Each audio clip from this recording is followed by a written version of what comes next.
Indian cricket team के अंदर ऐसा क्या गलत चल रहा था कि हमारे कोच साहब को आकर इतने क्रांतिकारी कदम उठाने पड़े? ऐसी कौन सी गड़बड़ियां थी कि इनको लगा कि नहीं यार, पूरी टीम को दोबारा बनाना पड़ेगा। वर्ल्ड टेस्ट चैंपियनशिप के 2 फाइनल खेले हम 3 में से।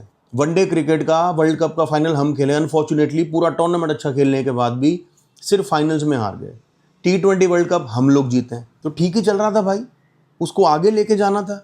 पर आपने आकर ऐसी क्रांति की मशाल जलाई है, वही लोग जला दिए जो क्रिकेट को आगे लेके जा रहे थे भारतीय टीम के।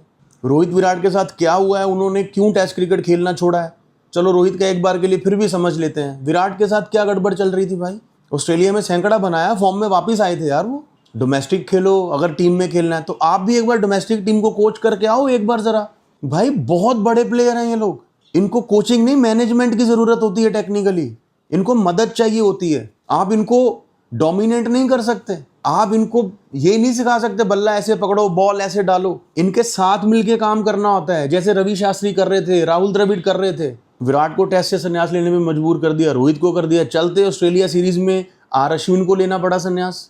पिछले 15 सालों में हम इंडिया में 19 टेस्ट मैच हारे, उसमें से 25% सिर्फ पिछले 18 महीने में हार गए। कुछ तो गड़बड़ होगी ना यार, और बहुत सारी गड़बड़ तो दिख रही है हमको सामने। चेतेश्वर पुजारा ने बिल्कुल ठीक बोला कि ट्रांजिशन के नाम पर इंडियन टीम का घर में हारना तो एक्सेप्टेबल नहीं है।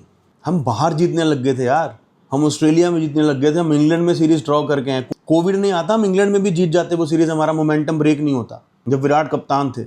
साउथ अफ्रीका में भी हम लोग ड्रॉ करके आए सीरीज, वेस्ट इंडीज में जीत के आए यार। ये वो मुल्क हैं जहां पर जब हम टेस्ट मैच खेलने जाते थे ना, तो हम बचपन में जब सुबह उठते थे, स्कोर कार्ड देखते थे, आधी टीम आउट हो चुकी होती थी, वहां जीते हैं। इंडिया में डोमिनेट कर रहे थे हम लोग, कभी 46 पे आउट हो रहे हैं, कभी 90 पे आउट हो रहे हैं।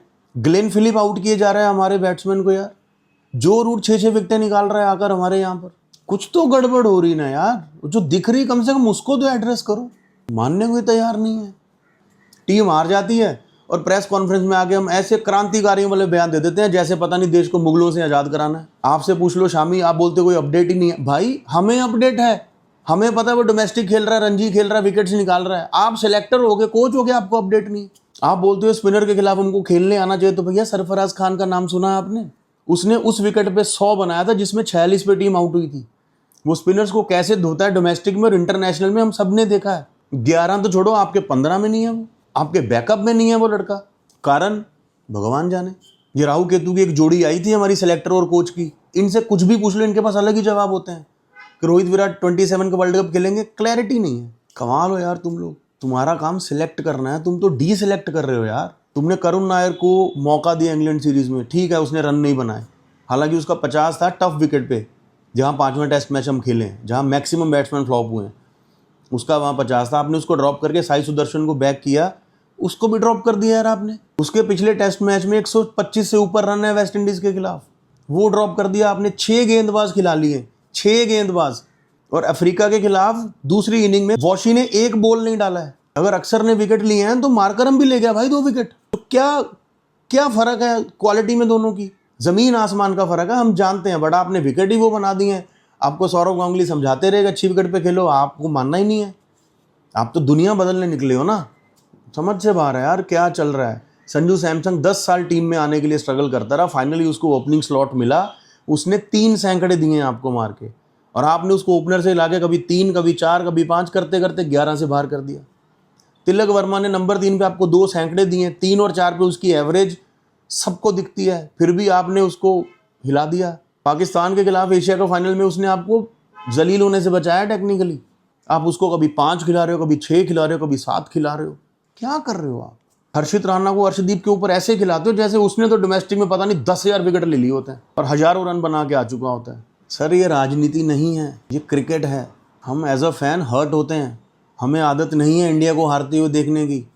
कभी कभार हार जाए हमें चलता है, हम कभी कभार जीत रहे हैं सर। हमारी दुश्मनी नहीं है किसी के साथ, ये हमारा दुख है अंदर का, हमारी फ्रस्ट्रेशन है कि हम उन टीमों से हार रहे हैं जिन टीमों के साथ जब हमारा शेड्यूल फिक्स होता था ना टेस्ट मैचों का, पता होता था ये 3 तो जीत ही जाएंगे, हम उनसे हार रहे हैं। मेरी समझ में नहीं आ रहा ये क्या हो रहा है। अगर आप लोगों की समझ में आ रहा है क्या हो रहा है तो प्लीज़ बताइए, और ऊपर वाले से दुआ कीजिए भाई साहब कि हम लोग ये सीरीज़ जीत जाएं अगले मैच जो हैं साउथ अफ्रीका के खिलाफ। नहीं तो मैं आपको ये बता रहा हूँ कि ये कोच साहब की रेड बॉल क्रिकेट में एज अ कोच आखिरी सीरीज़ हो सकती है।